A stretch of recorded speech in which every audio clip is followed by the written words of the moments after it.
Әлемдегі ең үлкен сүтқоректі көк киттің жүрегі минутына 9 рет соғады. Оның жүрегінің пішіні қазір біз қолданып жүрген автокөліктің пішінімен бірдей.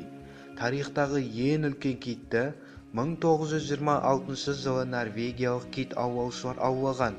Оның ұзындығы 34 метр, салмағы 177 тонна. Әлемдегі ең биік шың Эверест шыңында қазіргі кезде 2010 жылдың қазан айынан бастап жылдам сымсыз ғаламтор қосылған.